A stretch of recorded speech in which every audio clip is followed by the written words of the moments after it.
Hola amigos de Velobike, estamos en una nueva contacto para comentarles una gran experiencia, pero primero quiero agradecer a El Periodista TV, que en conjunto con ellos estamos realizando esta transmisión.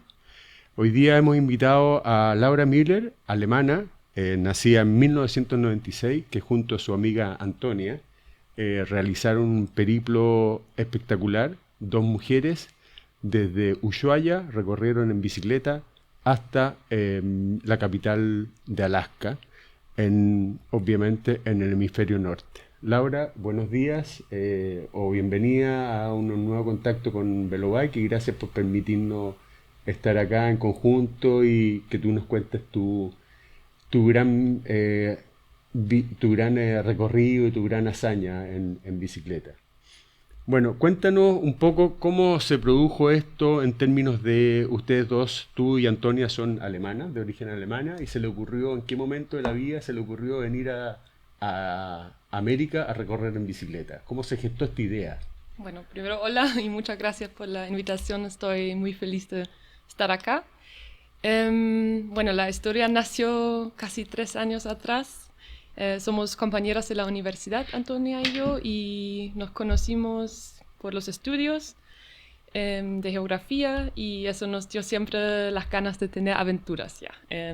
Y pedaleamos mucho también allá, como en ruta, pero más eh, para sí, tener una panorama después de la U como entretenido y nos dimos cuenta que nos gusta conocer lugares nuevos y decidimos, bueno, después de la universidad queremos viajar lejos. Y Y ahí vieron América. ahí vimos, Descubrieron el mapa que sí, existía en claro, América y dijeron América del Norte, América del Centro y América del Sur y dijeron vamos a conquistar, como Cristóbal Colón, vamos a conquistar América en bicicleta.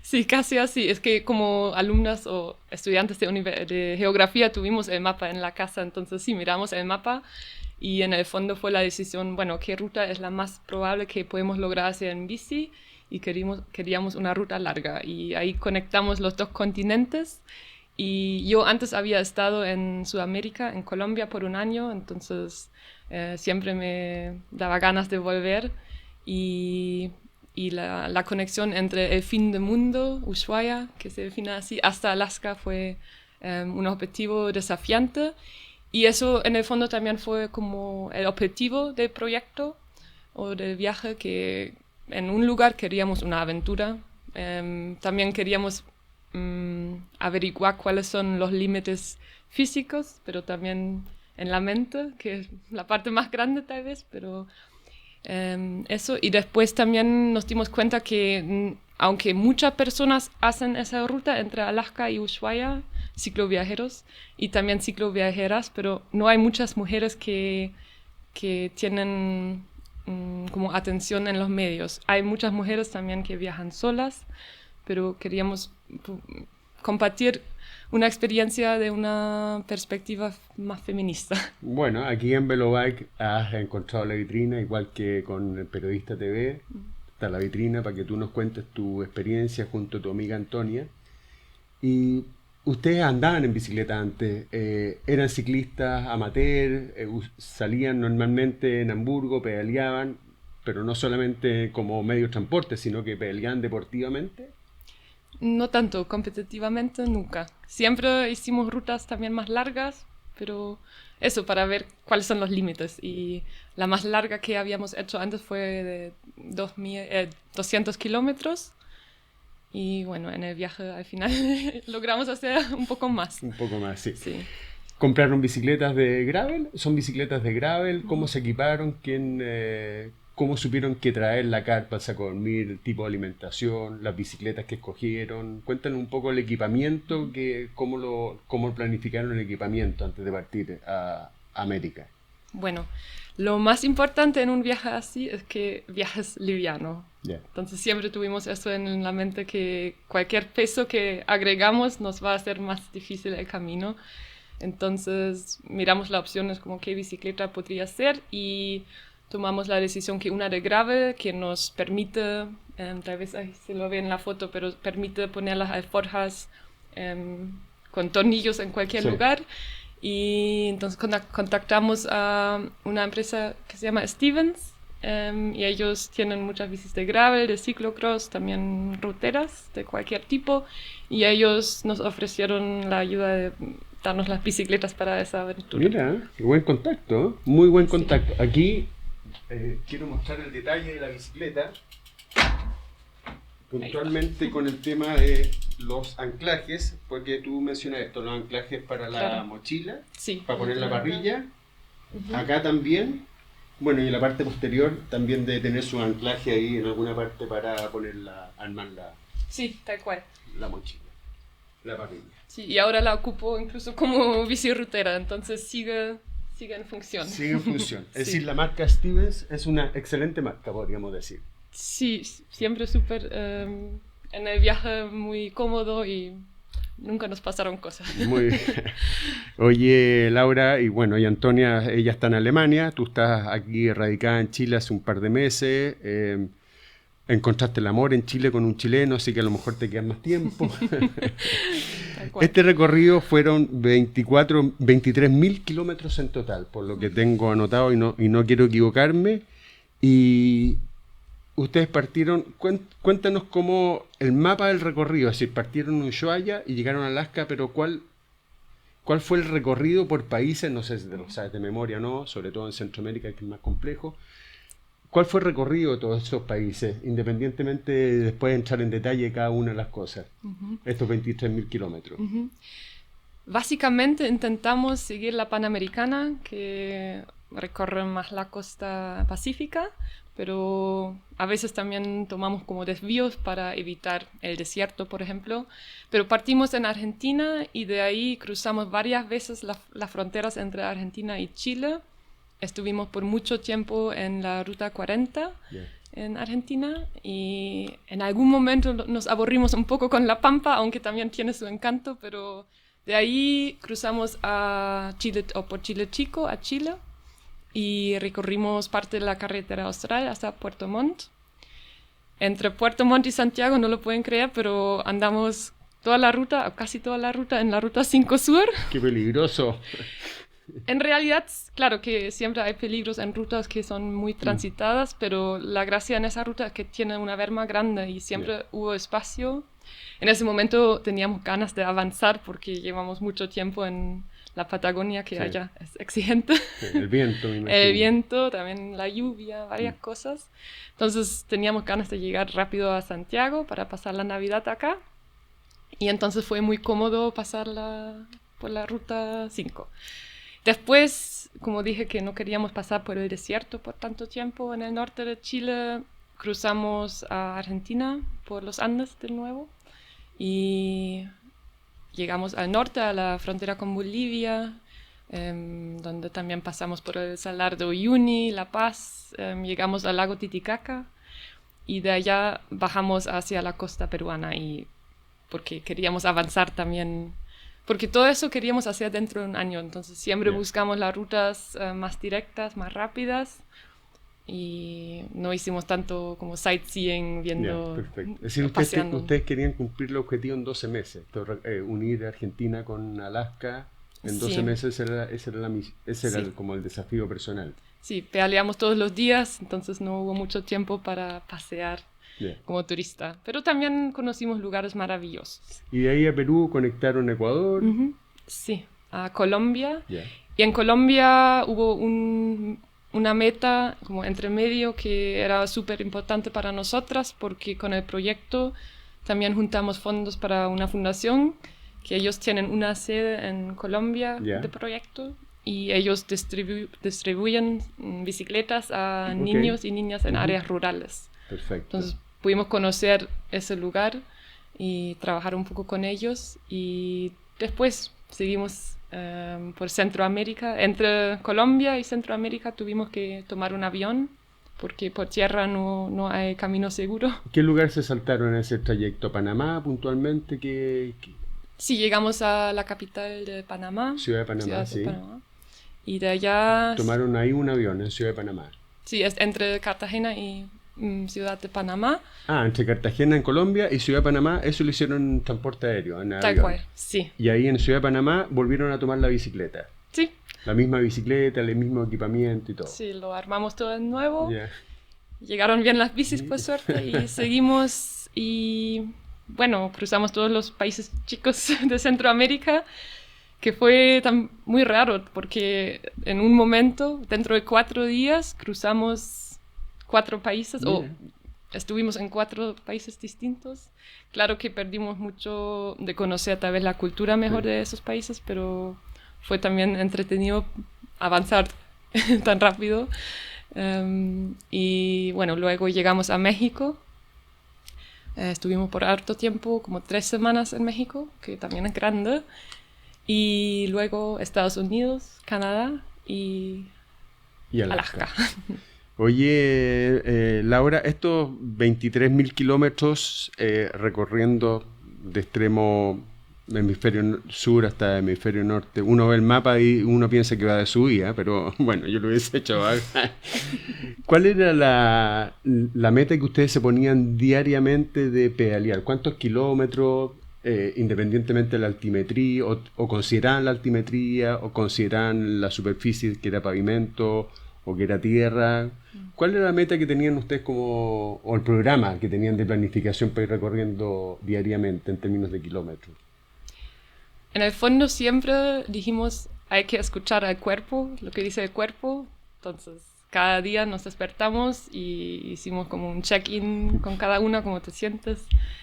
Y eso fue súper importante también, andar en conjunto, siempre escuchar a la otra persona cuáles son las necesidades para no gastar toda la energía, porque es como un maratón y no un sprint. Pero dijimos más o menos deberíamos alcanzar o lograr hacer 80 kilómetros por día en promedio.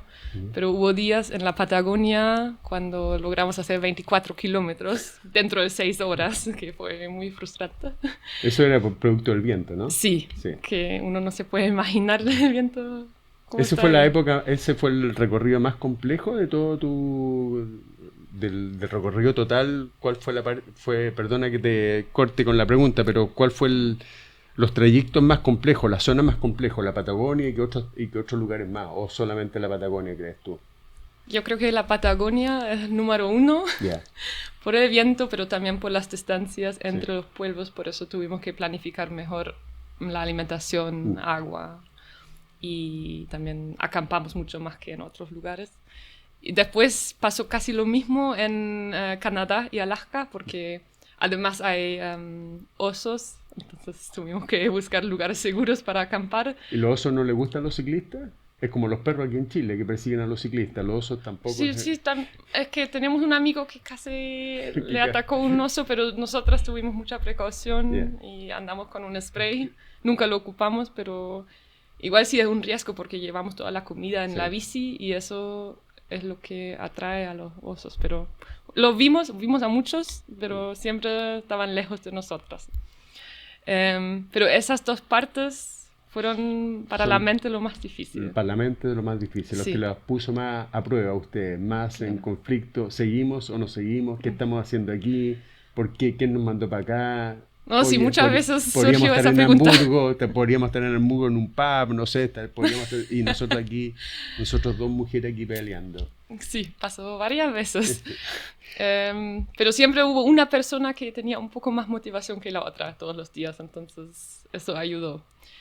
Y había días también con un viento a favor y avanzamos 200 kilómetros en un día, digamos.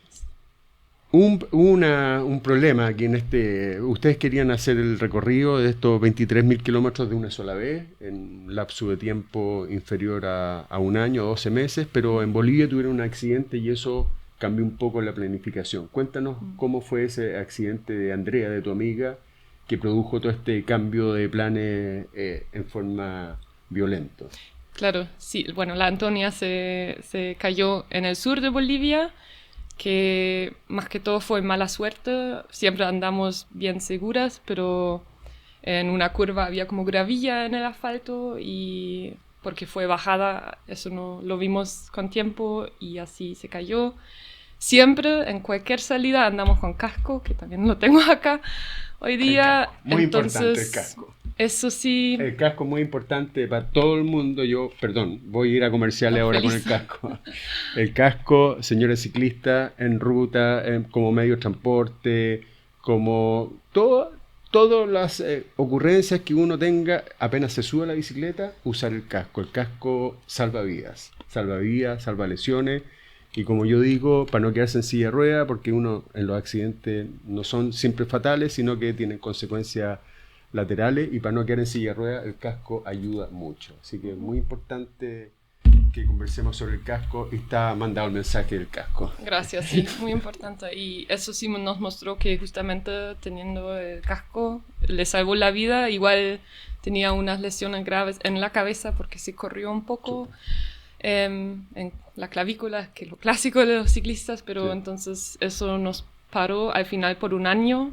Interrumpimos el viaje, ella se recuperó con su tiempo en Alemania, yo mientras estaba en Chile, y bueno, sí, nos juntamos de nuevo en Chile, Y partieron en Bolivia. en Bolivia, y partieron del lugar que habían del accidente. Técnicamente partieron del mismo lugar para no perder ni un kilómetro, me imagino, de ese sector, para seguir el camino. Sí. Esa era la idea, ¿no? Bueno, yo le dije a Antonia, yo estoy bien si partimos acá desde La Paz, y ella dijo no, pero porque no tenía mucha memoria del lugar, dijo que a mí me gustaría, de hecho, estar en el lugar de nuevo y verlo para entender un poco qué pasó. Entonces fue también un cacho llegar ahí al sur, que fue en la mitad de nada, porque tuvimos que tomar un bus con las bicis metidas abajo y explicarle en Uyuni al taxista, como, por favor que nos lleves a ese lugar, eso no lo entendió. Claro. Pero bueno, nos El dejó. taxista no sabía dónde era el lugar tampoco, Tampoco, taxista, y estuvimos ustedes ya con no se el mapa. acordaban. Tuvimos el punto guardado y de ahí partimos, y fue muy especial el momento de estar juntos de nuevo y haber logrado también volver. Para ella también fue un esfuerzo, obviamente, Sí. también mentalmente. Un esfuerzo mental. Y de ahí en adelante no tuvieron grandes problemas de accidente ni grandes cosas. No, por suerte nada. Robo, gente mala, atropello, autos. En general no hubo cosas que pudieras destacar negativamente, sino que fue como un diario vivir en una carretera o en un camino sin problemas. Para motivar a la gente que haga el mismo recorrido igual que tú, a eso punto. Sí, no, por suerte no, después no encontramos nada malo en la ruta, ningunos inconvenientes, claro que pinchazos y cables que se rompieron, pero como arreglos pequeños. Y siempre tuvimos, en toda la ruta tuvimos también respeto de lo que hicimos, como sin tomar riesgos. Por ejemplo, nunca andamos cuando estaba oscuro. En algunas zonas siempre consultamos con las personas locales también cómo son las condiciones de la carretera, qué lugares evitar. Y bueno, el riesgo más grande que uno siempre corre es el tráfico, que también existe en cualquier Sí. ciudad, en Hamburgo, en Santiago, Sí. donde sea. Entonces, siempre con la mirada para atrás. En Panamá instalamos un espejo chiquito Yeah. en el manillar para no siempre mirar para atrás, y eso nos ayudó. Pero sí, todo estos bien. recorridos eran de día, estos 80, 100 kilómetros eran siempre de día, nunca anduvieron de noche, como No. nuestros amigos Brevet aquí en Chile, que Claro. andan los 400 kilómetros 24 horas seguidos. No era la locura como nuestros amigos Brevet, que andan día y noche todo el recorrido. Es solamente de día, estos 180 kilómetros, y armaban sus carpas y dormían, o dormían en lugares que la gente los invitaba a dormir a lo mejor. Sí, bueno, sí, porque en un lado el sueño, dormir bien es Sí. también esencial en un viaje, si uno Sí. quiere andar así todos los días. Y sí, siempre durante el día, en algún momento cuando entramos a la zona más tropical, cuando el desafío era el calor, tuvimos que levantarnos a veces a las 4 de la mañana para como tener el tiempo más fresco del día, porque después de las 10 hacía mucho calor. Entonces, muchas veces ya logramos hacer 100 kilómetros antes de las 11, y ahí paramos, almorzamos, esperamos que pasara el calor y hicimos una hora más en la tarde, algo así. Y sí, siempre llegamos, o no siempre, pero intentamos conocer a las personas en los lugares donde pasamos. Entonces buscamos también alojamiento con las personas locales, como donde los bomberos, en colegios, Y a veces la gente nos ofreció así ayuda, bueno, pueden armar la carpa en el patio. Claro. Sí. Y la gente, eso quería que nos contaras un poco, la gente en tu recorrido, bueno, somos culturas diferentes, aunque hablamos el mismo idioma, exceptuando Norteamérica y Canadá, pero en general la gente les llamaba la atención, dos mujeres pedaleando con esta bicicleta Stevens, hay que hacer la publicidad, Stevens, súper equipadas y pedaleando desde Ushuaia hasta Canadá, hasta Alaska. ¿En alguna parte les llamó la atención o la gente es más bien apática a pesar de que son dos mujeres o ya como que la gente está acostumbrada a ver a nosotros los ciclistas viajar por todas las rutas? ¿Cuál era la reacción de la gente? Había mucha variación, pero muchas veces sí escuchamos la reacción y andan solas, no viene nadie más atrás y estaban preocupadas más que todo. Pero eso, claro que de pronto una como mujer es un poco más expuesta a ciertos peligros, pero eso también nos ayudó porque la gente estaba bien consciente de eso y nos ofrecieron con más confianza, yo creo, ayuda. Y también, por ejemplo, una mujer que estaba con sus niños, niñas en la casa, estaba más abierta de recibirnos que si fuéramos dos hombres, pero yo creo que fue justo que pasó eso, porque sí contamos con apoyo en la ruta y así estaban también más tranquilas las familias. Esa era otra pregunta que dicen las mamás, los papás. Ellos se acostumbraron en algún momento. Sí. Pero... Y hoy día las comunicaciones facilitan mucho la comunicación con tus papás, con tu casa, sí, con tu mamá. Así que... sí. Además tuvimos un teléfono como satelital. Sí. Y así cuando estuvimos sin señal, igual ellos pudieron ver en el mapa dónde andamos. Perfecto.